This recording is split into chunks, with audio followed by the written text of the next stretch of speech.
Darkness of white you can through the sadness take your flight and become the wings that pierce the veil, spreading strong and true tonight.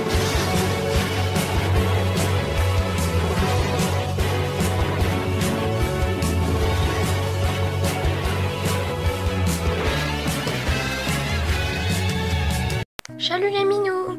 Que tous ceux qui sont en âge de regarder des vidéos sur YouTube se rassemblent sur ma chaîne pour une nouvelle vidéo. Aujourd'hui, vous allez découvrir les prénoms de la guerre des clans les plus pourris selon moi. J'espère que ça vous plaira. Cordialement, Étoile de Minuit. Attention, cette vidéo peut contenir des spoils. Vous voulez continuer? Eh bien, à vos risques et périls. Alors, on va commencer en douceur avec l'arme de nuit. Certains trouveront ça beau, mais moi non. Bon, vous ne connaissez peut-être pas l'arme de nuit. Alors on va faire court. L'arme de nuit est une chatte noire comme la nuit au pelage brillant. Elle est une guerrière du clan de la rivière. C'est la mère adoptive d'Étoile du léopard. Elle apparaît vite fait dans la promesse de l'élu. Et donc revenons-en à son prénom, l'arme de nuit. Moi je n'aime pas ça. Pourquoi? Parce que ça ne veut rien dire tout simplement. C'est vrai que dans la guerre des clans les noms sont souvent bizarres. Mais là, on ne peut pas associer l'arme avec nuit. À la rigueur, on peut appeler un chat l'arme de feu. Ça a plus de sens, je trouve. Bon, tout ce que vous venez d'écouter, on s'en fout. C'est maintenant que la vidéo commence vraiment. Vous allez pouvoir découvrir les vrais pires prénoms dans la guerre des clans. L'arme de nuit n'était qu'une mise en bouche. Vous êtes prêts? Alors c'est parti pour la vraie vidéo. Donc maintenant, penchons-nous sur le nom d'Étoile solitaire. Pourquoi? Eh bien c'est un nom pourri. Quand il n'était encore qu'un guerrier du nom des moustaches, j'appréciais beaucoup son prénom, même s'il faisait plus chat domestique que guerrier. Et quand Étoile Filante le nomma lieutenant, j'étais trop contente. Je me demandais comment il allait s'appeler. Et quand je l'appris, ce fut un choc. Déjà, Étoile solitaire, c'est moche. Et en plus, ça n'avait aucun rapport avec son ancien nom de guerrier. Puis après de laborieuses recherches, j'ai appris que ses prénoms avant c'était ça. Chaton, petit solitaire, apprenti, nuage solitaire, etc. Après, vous connaissez la suite. Mais vous voulez sûrement savoir pourquoi il s'appelait avec le suffixe solitaire? Eh bien, je vais vous le dire. Il a été nommé ainsi car à sa naissance, il était le seul à naître, alors que les chats ont souvent plusieurs petits. Vous savez maintenant pourquoi Étoile solitaire s'appelle Étoile solitaire. Prénom suivant, Cœur de chêne. Alors, Cœur de chêne, je trouve que c'est un nom pourri, car, déjà, ça veut rien dire. Et puis Cœur de chêne sous-entend qu'il a le cœur d'un arbre, et qu'il n'a donc pas de cœur, qu'il est sans pitié quoi. Alors que c'est faux car elle est très gentille. Donc je trouve que c'est vraiment un prénom inapproprié et nul. Prénom suivant, Étoile balafré. Le frère de Cœur de chêne justement. Ils ont tous des prénoms pourris dans cette famille ou quoi? Bon sinon intéressons-nous au prénom d'Étoile balafré. Pourquoi c'est moche? Vous l'avez tous deviné, sauf ceux qui ne savent pas ce que ça veut dire. Demandons à Google. Balafre, grande entaille faite par une arme ou un instrument tranchant, spécialement au visage, cicatrice qui résulte de cette blessure.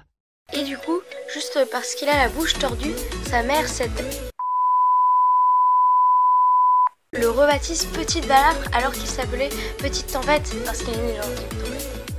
Et puis après, ces noms ne se sont pas arrangés. Chaton, du coup, Petite Balafre. Apprenti, Nuage balafré. Guerrier. Alors celui-là, il est vraiment méchant et nul. Gueule balafré. C'est vraiment nul. Et puis, un chef, Étoile balafré. Il n'a vraiment pas eu de chance au niveau nom. Prénom suivant, Croc-Jaune. Pourquoi s'appelle-t-elle Croc-Jaune? Parce qu'elle a les crocs jaunes, tout simplement. D'ailleurs, petite anecdote. Au début, je ne lisais pas les descriptions des personnages parce qu'il y en avait tellement, c'était chiant et puis je n'avais pas de retenir. Et du coup, j'imaginais Croc-Jaune avec le pelage doré parce que je prenais son prénom au pied de la lettre. En fait, le prénom, et c'était sa description physique pour moi. Oui, je sais, c'est très très bien. Prénom suivant, Patte d'araignée. Nous allons droit au but. Il s'appelle Patte d'araignée car il est haut sur patte. D'ailleurs, si on traduisait son nom dans la série russe, ça donne Longue Patte. Eh bien, j'aurais préféré qu'il s'appelle Longue Patte car j'aime pas les araignées. Et vous, quel nom préférez-vous entre Longue Patte et Patte d'araignée? Prénom suivant, Petites Oreilles. Je pense que vous saurez tous deviner pourquoi il s'appelle comme ça. Car il a de petites pattes. Non, c'est faux. C'est totalement faux, n'écoutez pas. C'est parce qu'il a de petites oreilles. Je pense que vous pouvez tous m'applaudir pour vous avoir dit ça.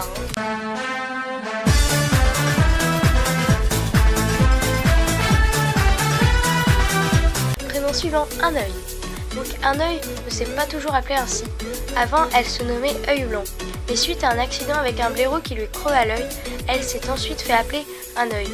Mais elle ne s'est jamais plaint de son prénom. Et comme sa fille poil de souris, elle était très têtue. Prénom suivant, sans visage. Le prénom temporaire de Cœur Blanc, qui était pas très beau. En même temps, Étoile Bleue, quand elle l'a nommée, elle était dans sa folie, donc bon, voilà. Et le dernier prénom, le plus moche d'entre tous, selon mon ami Plume d'Or, Gros Ventre. Oui, c'est Gros Ventre, c'est pas son visage, c'est Gros. C'est un guerrier du clan de la rivière possédant un gros ventre, d'où son nom de guerrier. Et donc voilà, j'espère que cette vidéo vous aura plu, surtout avec mes petits commentaires extrêmement intéressants. Et à bientôt les minous, miaou!